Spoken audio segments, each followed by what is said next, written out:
Good morning. Thank you for joining the City of St. Cloud Community Redevelopment Agency's webinar on the Economic Injury Disaster Loan. We will be starting in just 1 minute.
Good morning once again. Thank you all for attending today's webinar on the Economic Injury Disaster Loan.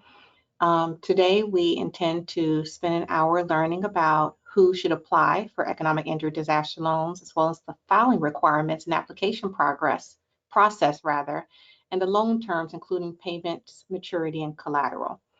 Lastly, we'll learn about the uses of the loan funds and the contact information for any additional information.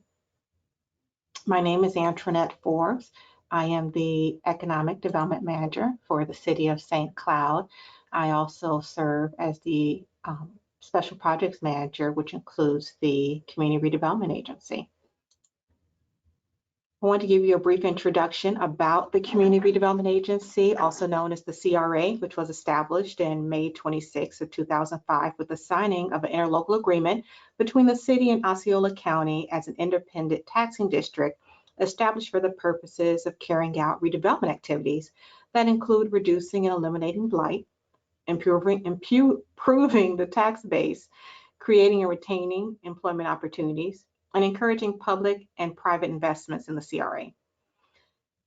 The CRA encompasses an area of slightly over 700 acres, which represents 13% of the city's overall area, and includes more or less 1,300 parcels. The CRA is subdivided into 3 districts, including its own unique character and individually identified vision and goals. While the CRA was established by a local government and functions within that local government, its board includes our 5 city council members plus 2 city citizens. CRAs are a specifically focused tool for redevelopment, and all funds raised during its creation are to maintain within its boundaries. CRAs have shown great success across the state of Florida by increasing property values, attracting new business, and retaining jobs. Today's speaker is Mary Kathy Cook. She's the Public Relations Specialist for the Small Business Administration.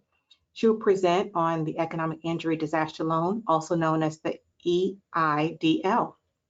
The Economic Injury Disaster Loans are working capital loans to help small businesses, small agricultural cooperatives, small businesses engaged in aquaculture, and most private nonprofit organizations of all sizes to help meet their ordinary and necessary financial obligations that cannot be met as a direct result of a disaster.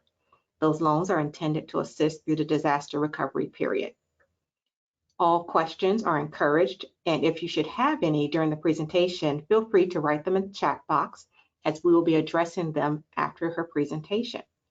Thank you, and let's begin. Kathy, take it away. Good morning, St. Cloud. It's a pleasure to be with you today. And I want to express my sympathies for those that have been involved in Hurricane Ian. I know it's been a long road, and here we are at December, and we still have a lot of time for recovery. What I'm going to talk about today is the economic injury loans. And these are different than any other type of loans that SBA has because they deal with something that you can't see. It's the loss of working capital. Next slide, please.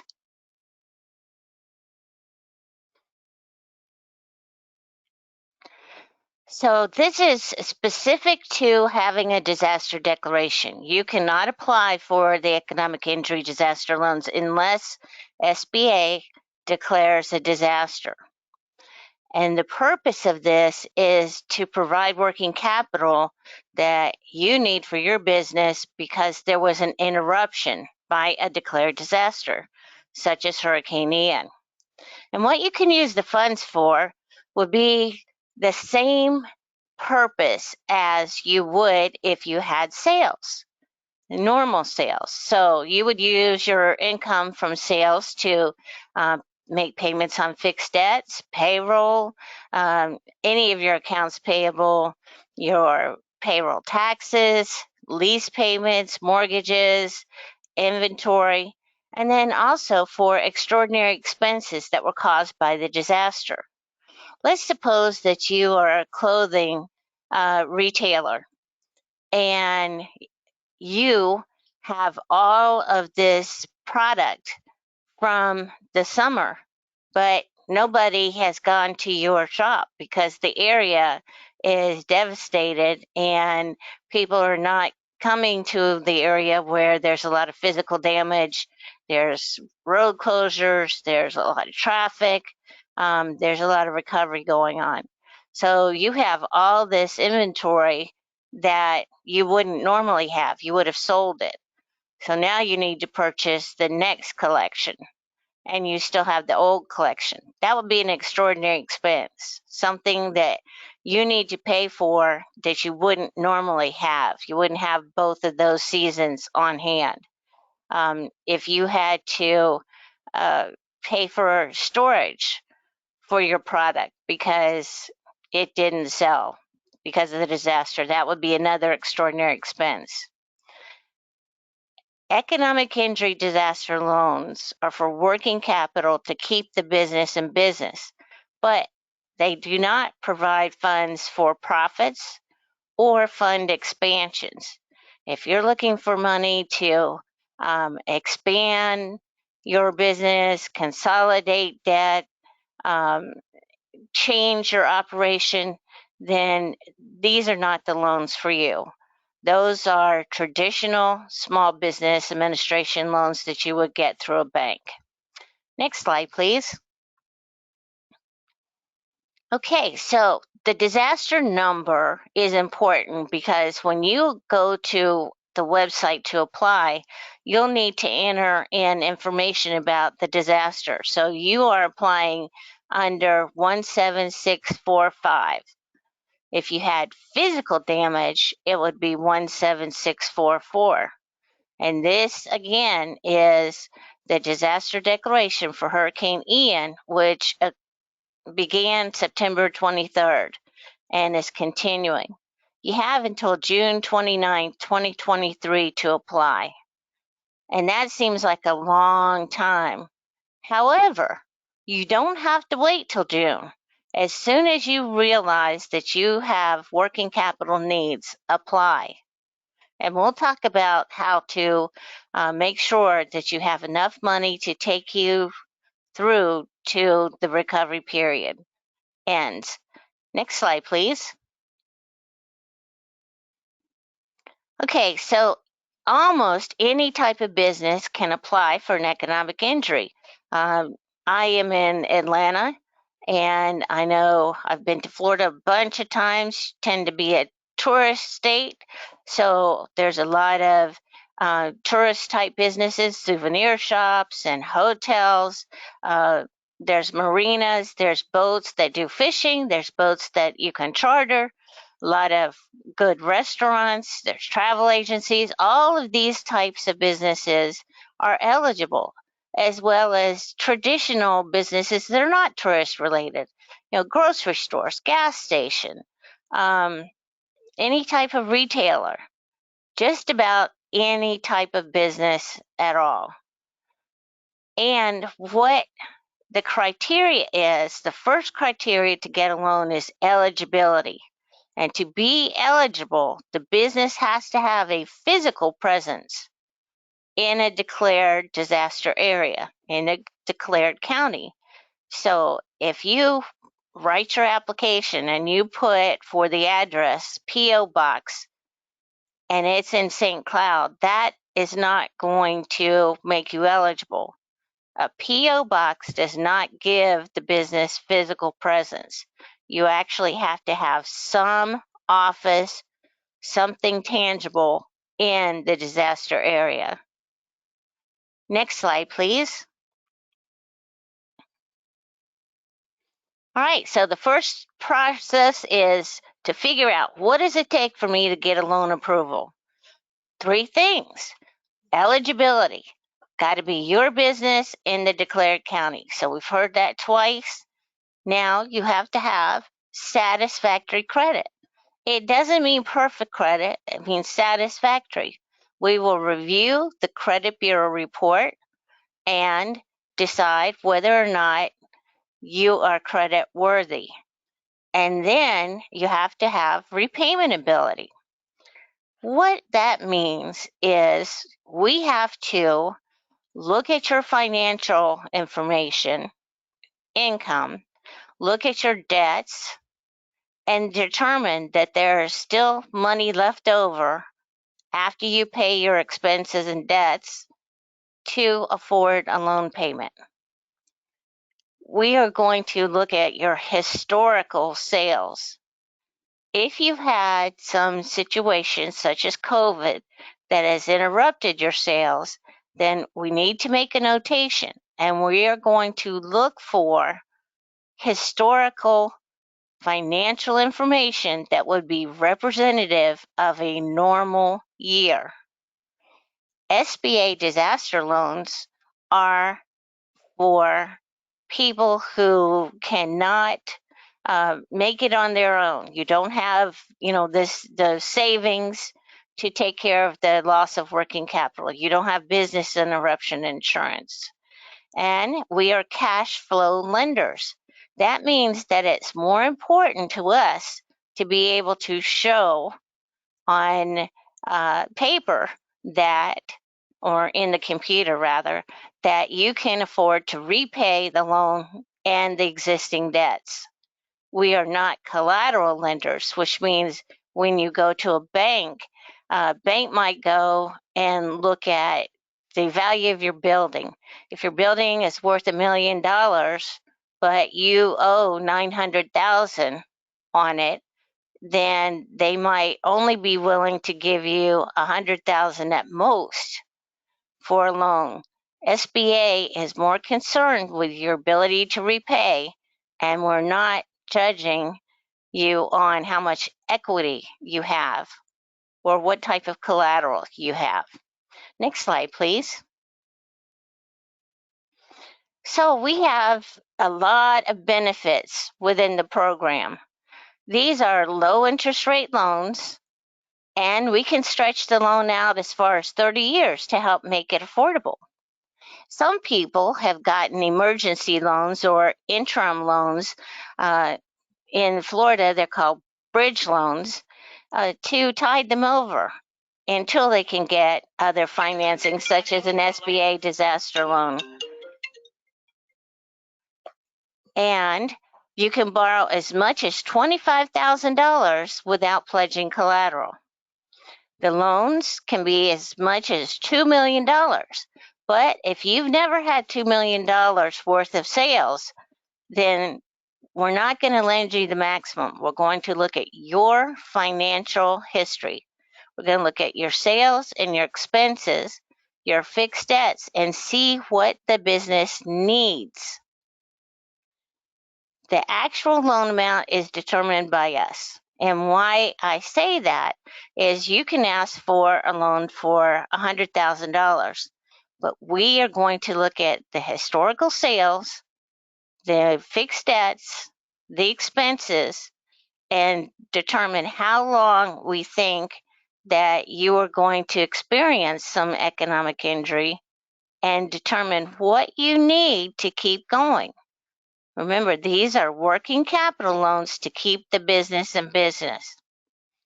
If you're approved and you're a for-profit business, then the interest rate will be 3.04%. If you're a nonprofit, it will be 1.875%. The interest rate does not change over the life of the loan. Next slide, please. So the process begins with, first, you must apply. And you can apply online at disasterloan.sba.gov/ELA, or you can visit one of the SBA Business Recovery Centers, or you can go to a FEMA Disaster Recovery Centers. SBA sits side by side with FEMA at any disaster recovery center. The disaster recovery centers are a little more geared toward homeowners and renters than they are businesses. So that's why SBA establishes a business recovery center, so that businesses don't have to wait in the lines with all the individuals trying to get help for their personal property and their residence. You can also submit an application by mail. So there's 3 ways. You can go online, which is preferred. Why is it preferred? Because you are entering the information. So it doesn't have to be transcribed from paper, which sometimes causes errors, misspellings. You know, a lot of people, when they write applications, I can't read their writing. Another reason that we prefer online is it goes directly from the computer you use to apply to our computer.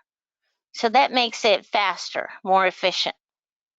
But don't let that dissuade you. If you don't have a computer or you prefer to apply on a paper loan application and mail it in, you certainly can do that.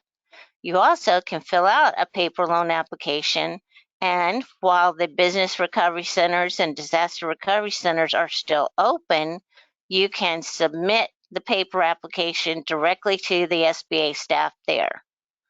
Next slide, please.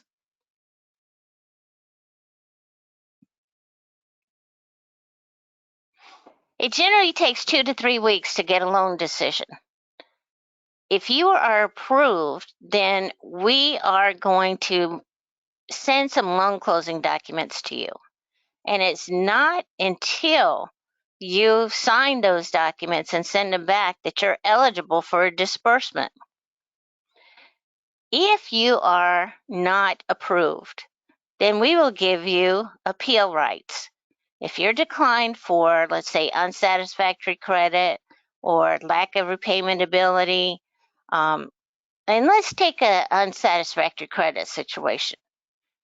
One reason I can tell you that we would say you have unsatisfactory credit is if you're showing child support payments that are delinquent more than 60 days. If you had a federal loan and it was in default or delinquent. Those are some things that will cause credit to be unsatisfactory.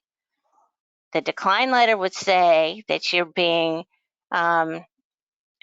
not approved because of unsatisfactory credit, and it'll give you 6 months from the date of that letter in which to appeal.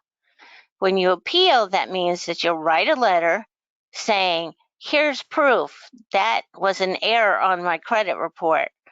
My child support payments are current. And you'll submit whatever paperwork that the letter requests, and then we will give the loan application to another loan officer, and you'll get a second shot at it. So don't let a decline letter stop you, because you do have appeal processes, and you have up to 6 months. So you can work with our partners with the Small Business Development Centers and SCORE and other people to help prepare documents that would help you get a loan when you ask for reconsideration. Next slide, please. So we've approved your loan. Everything's good. Eligibility, you're in a declared county, physically have a presence there. And you have satisfactory credit, and we show that you can afford to repay the loan. Then the legal department is going to prepare loan closing documents such as a promissory note, loan authorization agreement. If you are in a flood zone, then you would have flood insurance to purchase. If we took collateral, then there would be a mortgage document. When you execute these documents and send them back in, then the attorney reviews it and they can order a disbursement. Sometimes the disbursement is all at once. Sometimes, because of the documents that you've returned, we can only disperse as much as the unsecured amount. So you may get a check for $25,000 first, and then when you submit the rest of your loan closing documents, you would get the rest of the funds. We have to take collateral by law if the loan is over $25,000. But if you don't own collateral, and when they put this on there, they mean if you don't own real estate, then we will take whatever assets are available. Machinery and equipment, inventory, accounts receivable. But if you say, I'm not willing to let you put a mortgage on my building, I just paid the mortgage off, then you have limited yourself to a $25,000 or less loan. And it's totally your choice.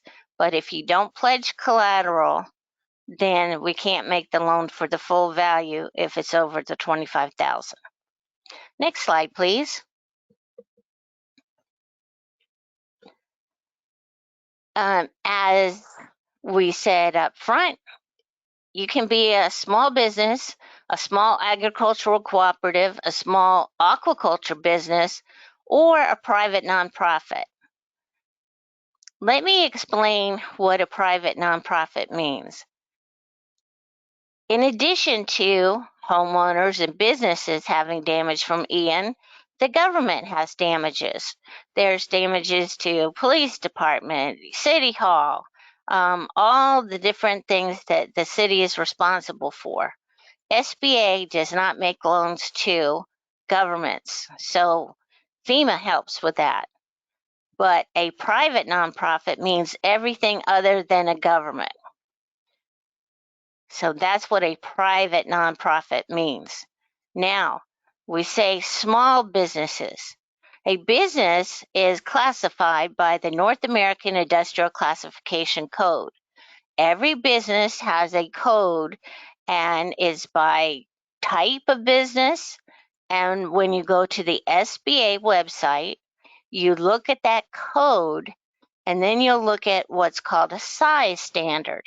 A size standard is the maximum number of employees or the maximum amount of revenue a particular type of business can have and still be considered a small business. The reason for that is we try to give businesses that are small advantages in getting government contracts. So for an economic injury loan, you have to qualify as a small business. But there isn't any size standard for nonprofit organizations. So they don't have to go through a size standard. We want to make sure that you're a business that was affected by the disaster. This is not an opportunity to get working capital for future endeavors. This is because you were in Hurricane Ian and you have experienced a business interruption. So we want to make sure that you get the advantage of having a low interest loan for working capital. You can be a business that had physical damage.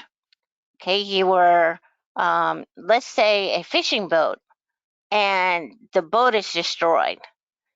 Then it goes without saying, you are economically injured. So you have been directly affected by the disaster. Let's say that you are a packing house, and what you do is you get the fish from the fishermen and you pack the fish to sell to restaurants and grocers and all types of businesses. But you did not have any physical damage. You are interrupted because the fisherman's boat is destroyed. The fisherman is not able to fish anymore because of all the debris. Maybe the Fish and Wildlife prohibited fishing for a certain period after. So you are also affected because you do business with a business that is directly impacted.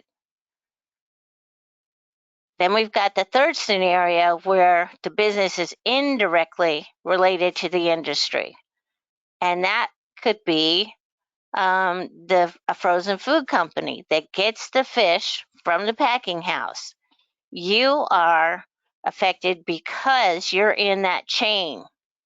You could be the grocer that carries the fish, and you're in that supply chain.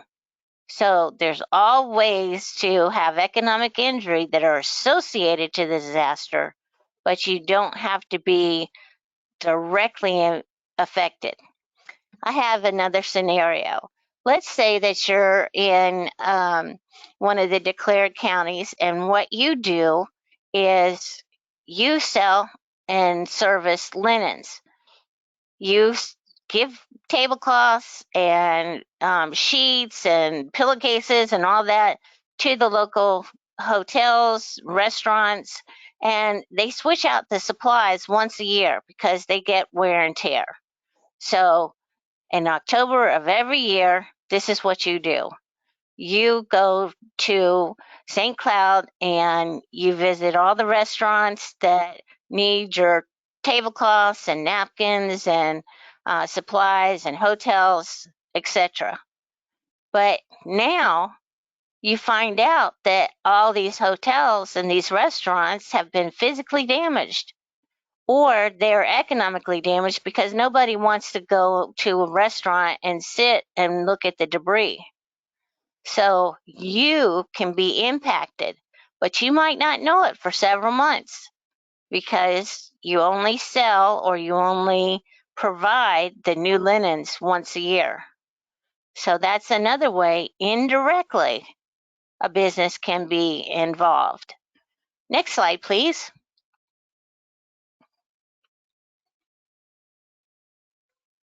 All right, so we know you got to be a small business, you have to be in a declared disaster area, and suffered substantial economic injury. If you are out of operation for one day, traditionally a business should have enough revenue to take you through the one day, maybe even 2 or 3 days or up to a week. But let's suppose that that one day is the day of a festival. And that one day you do 90% of your whole annual sales. Then that one day would be a day where you've suffered substantial economic injury. So it's just a matter of us reviewing what kind of business you have and how your operation, how your sales and operation are as far as any seasonality, any time of the year that it's better than other times of the year. So those are types of things that would be helpful to identify.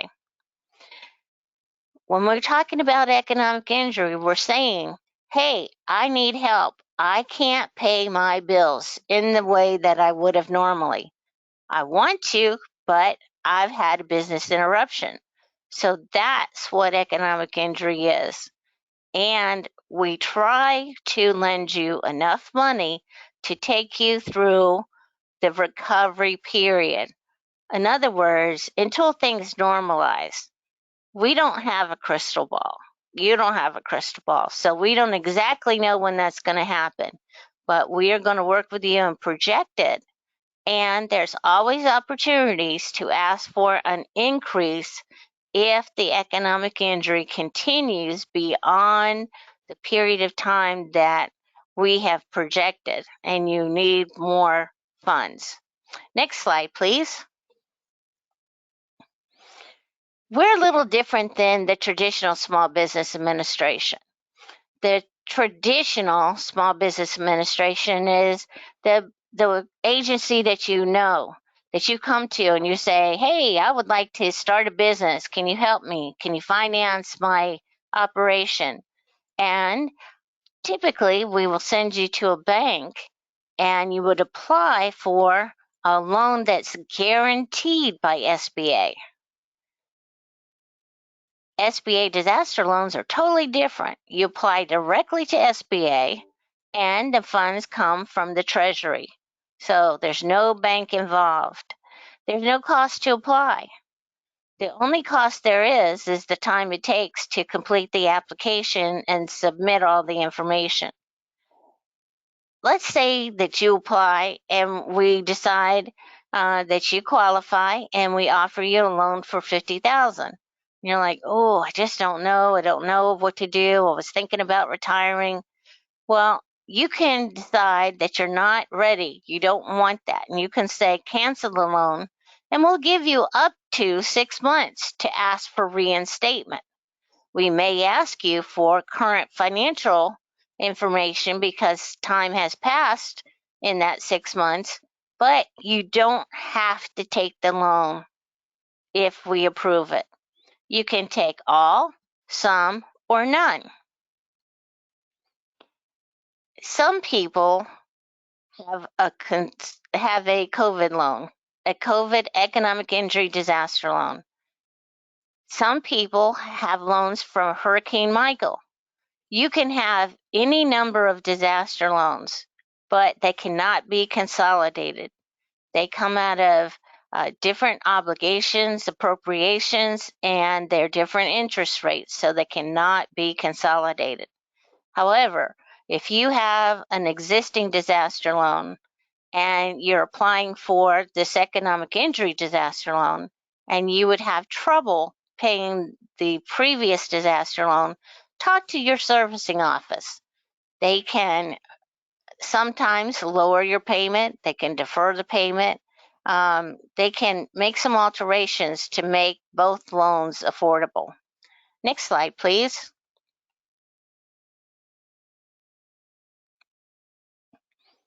All right, so here are the filing requirements. This is the thing that you need to know. I would go, if I were you, onto the SBA's website and download the paper version of the loan application. That way you know exactly what information is required, what questions we ask, and you'll be ready when you apply online. So you need to complete the loan application itself. You must and I can't stress this enough, you must submit a tax information authorization form. If you do not submit this form, your application will go nowhere. And it's not just you that has to fill out this IRS form. It has to be the applicant business, the principals, and affiliates. So if you are a corporation, you need one for the applicant. Kathy Cook, Florist Incorporated. Kathy Cook has the corporation and she owns 50% and her brother owns 50%. That's two principals. So I personally must fill out one of the tax information authorizations, and my brother also must fill out a tax information authorization. And let's say my brother owns a corporation with his wife, then that's an affiliate. He must fill out a tax information authorization on that other business. We can't work without it. All right, schedule of liabilities tells us what you have to pay each month. And you can't necessarily find all this on a balance sheet because all the expenses or your payables are lumped together. So schedule of liabilities is very helpful. Personal financial statement is something that is completed by the principals. So in my scenario, that would be one for me and one for my brother. Next slide, please. Okay, it's very hard to read, but in the application itself, there are 6 or 7 pages, and on the back page of the application package are the filing requirements. So before you submit your application, look at these things and make sure that you have everything. In addition to submitting a tax information authorization, we require that you submit the most recent complete copy of your federal tax return. That's for the applicant business. So there are several things that you want to check.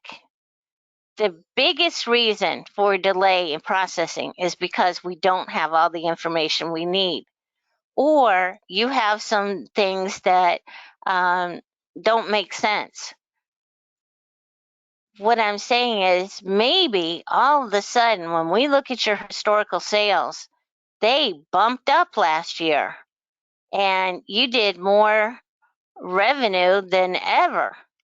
But maybe that occurred because you purchased a second component of a business. And so you've expanded, and that's the reason. All these kinds of things that you know that we don't know can be explained on the back page of the application. There's a big blank space, even online. And so that's where you can say, I applied for a COVID loan. I received this much money and I applied in 2021 or 2022. Or I expanded. I have a restaurant and I expanded the capacity for seating in 2019. Normally we had 20 tables, now we have 50. Or the reverse, we closed off part of the restaurant and sold it off to a souvenir shop. And so now we have, instead of 50 tables, we have an intimate number 20. Next slide, please. Okay, this is what the application looks like itself. The only reason I'm showing you this is there are actually 2 different types of loan applications. There's this one that says disaster business loan application. That's an SBA Form 5. Next slide, please. And there's a front side, a back side. There's a bunch of questions. Asks you if you've ever filed bankruptcy, if you have any judgments against you, if you have defaulted on federal debt, if you have any criminal background, different questions like that. Make sure that you answer everything. Next slide, please. Okay, the second type of business loan application is a simpler application, and it's designed for a homeowner, renter, or sole proprietor. So if you're a sole proprietor, you want to select this type of application, and on it, you need to make sure that it asks you what you're applying for, physical or economic or both. And so if you're just applying for economic, make sure to select that box. Next slide, please. All right, this is what that tax transcript request looks like. It's an IRS form.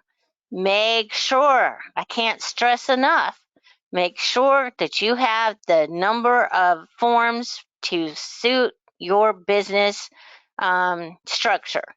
And make sure that you pay attention to above the signature, you check the right box. If your name on your tax return is Thomas J. Waters, make sure that you put Thomas J. Waters on this. The IRS checks for everything. If you're applying with a spouse and Thomas J. Waters is listed first on the tax return that you submit, and then Kathy Cook is second, then that's the order you should put it on the form. Next slide, please. Okay, this is a personal financial situation statement, and I know they're very difficult to see, but essentially it's a balance sheet. It's what you own, what you owe, and the difference is your net worth. And in the sections that are blue, it tells you exactly what to put. Next slide, please. Schedule of liabilities, again, that's your creditors. A lot of things are on the credit bureau, but not everything. So if you have, let's say you bought the tables and chairs for your restaurant from a wholesaler and you pay them, then we need to know how much you borrowed, what the current balance is, how much you pay a month, and is it secured by something? You know, same thing. Kathy Cook, Florist Incorporated. I have a van, delivery van. So how is the loan secured? It's secured with the van itself. Okay, next slide, please.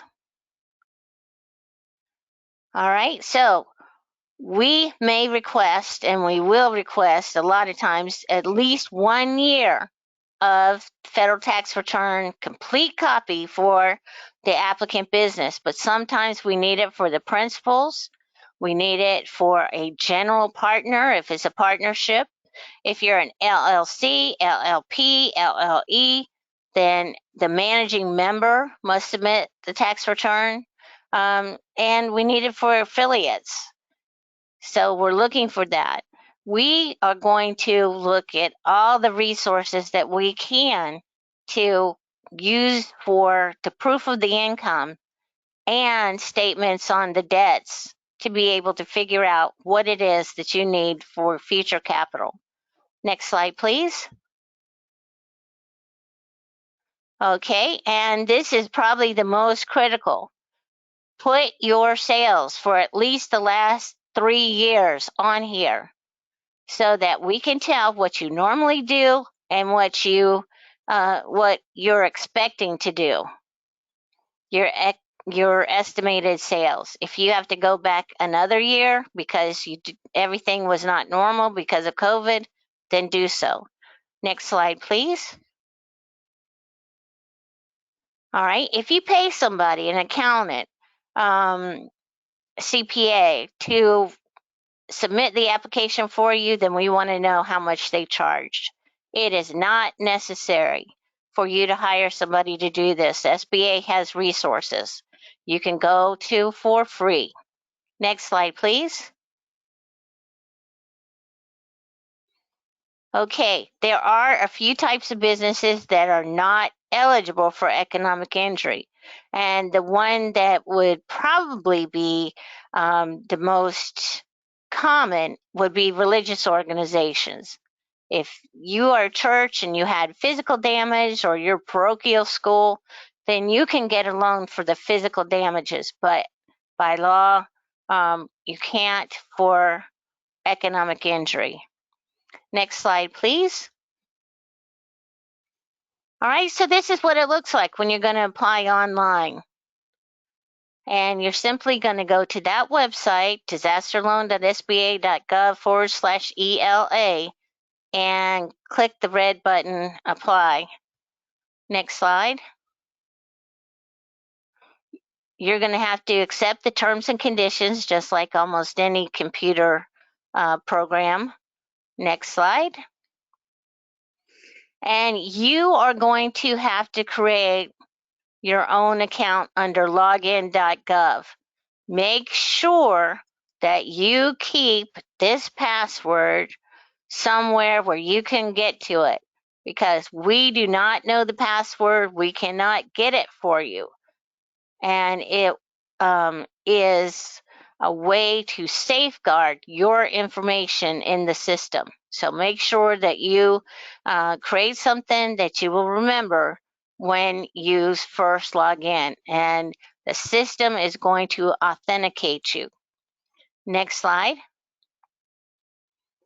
All right, so once it goes through the login.gov, then you're going to say, I need to apply for a disaster loan, and you will actually start the loan application. Next slide, please. All right, the COVID situation. We operate different than the COVID loans. The COVID loans were approved for a unique type of processing. You did not have to provide any financial documentation. It was relatively simple. You answered about 15 or 20 questions and submitted the application. That's not how traditional disaster loans for economic injury work. So you got to put all that out the window, and you have to follow the instructions on the economic injury disaster loan application. We're going to require personal guarantees in a lot of cases, and require collateral in excess of $25,000. Next slide, please. Okay, what can you use the money for?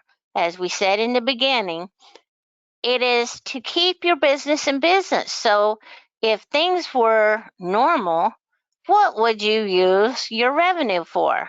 Payroll, lease payments, utilities, payroll taxes, maybe real estate taxes, payments on your credit cards, whatever it is. But you cannot use the funds to expand the business, to consolidate debt, to make things better. It's just to stabilize you. These are disaster loans, and by law, they cannot be forgiven. We have somebody almost every week ask for that. And throughout a 30-year loan, it comes up periodically. People are tired of paying the loan every month or what have you. You can pay it off early, no prepayment penalty, but it can't be forgiven. You can have as many disaster loans as necessary, but again, they cannot be consolidated. Next slide, please.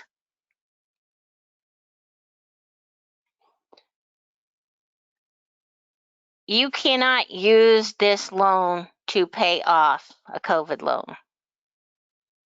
Okay, you can't use government loan to pay off a government loan. So if you have a situation that you are unsure of, when you talk to your loan officer, ask them, say, this is what I would want to do with this money, and see if it is an eligible use of proceeds or not. You want to comply with the way that the program is written. Next slide, please. Okay, I think we've covered most of this. Let's go forward one more. Okay, if you want to mail in your application, there's going to be an address on the application itself. But again, it's preferred that you apply online. It's more accurate and it's quicker. Next slide, please. All right, these are our partners. If you look at the icons at the bottom, the Women's Business Center, the Veterans Business Outreach Center, SCORE, and America's Small Business Development Center. They're located in local colleges and universities. They can put your package together for free. They can help you apply online. If you don't know how to prepare profit and loss, if you don't know how to figure out what your monthly sales are, if you don't know any of the accounting part of your business, bring your paperwork to the Small Business Development Center and they will help you at no cost. Next slide, please. I think I've covered this too. You have until June 29th, 2023, but don't delay. The sooner the better. Next slide, please. All right, and this is our contact information. We're always just a phone call away. So if you have any questions, you can call 800-659-2955 or simply send us an email at disastercustomerservice@sba.gov. I appreciate your time. Hopefully, you know a little more about economic injury disaster loans than you did before. Please, if you've attended, think about your fellow businesses. Your vendors may have economic injury. Your neighboring businesses may have economic injury. Share the information. This is an opportunity that's not always available. When there's a disaster, there has to be a disaster declaration. And these loans can help save a business. And with that, I will turn it back over. If there's any questions, then we will entertain those. And I appreciate your time and attention today. Thank you so much, Kathy. You gave us a lot of information, and we do have a couple of questions in the chat box. One of the questions is in reference to a business eligibility to apply for the loan, the economic injury loan, if they were open just before the disaster occurred. Therefore, Absolutely. to examine. Absolutely. Yeah. In those cases, a lot of times you have to give projections. And if you just started a business, but you purchased a business, let's say I had a lady who owned a hair salon, but she'd been working for as a hairdresser for years, and she just finally bought her own shop. Well, she had records from the previous owner to show. Sometimes a business owner has borrowed from a bank to start that business and had to provide financial statements on projecting what the sales would be for the new business and show that they're in line with other types of businesses in the same industry. So we're not going to penalize you because you just happened to start before the hurricane. Another question is in reference to the time frame after they have submitted their application and when they could expect to receive funds. Okay. The reason I didn't have that on the slide is because it's dependent upon you. Generally 2 to 3 weeks to get a loan decision. And then we're going to send you the loan closing documents. When are you going to sign those and send them back? Well, you might have a mortgage that you have to record. You might have a document that you have to take to your insurance company. You might be out of town. You might have a partner that's not available. So I can't tell you how long it takes to get the money because I don't know when you're submitting the documents. What I can tell you is once you've submitted the loan closing documents, and if everything's okay, Once the attorney reviews it, then it takes 3 to 5 days to get dispersed and put in your bank account. So it's not 3 to 5 days from the date of approval. It's not 3 to 5 days when we send you the documents. It's once you send them back in and we review them. Thank We you have for that question. Sure. We have another question. Are these loans reported to the credit bureaus? I have not heard that unless there's a default situation that we report it to the credit bureau. If you want us to report it, like you need to have something on your credit report and you don't have any other credit that you are paying, then we can. But if you default, it's going on there. And when we pull credit, it's what's called a hard pull. So it will reflect that SBA pulled a credit bureau report. And that's the information as I know it. I am not in a servicing department, so I'm telling you the last time I had heard about if it was reported or not. The other question would be, how does this read here? Can other non-SBA grant or loan funds be used to pay off the disaster loans?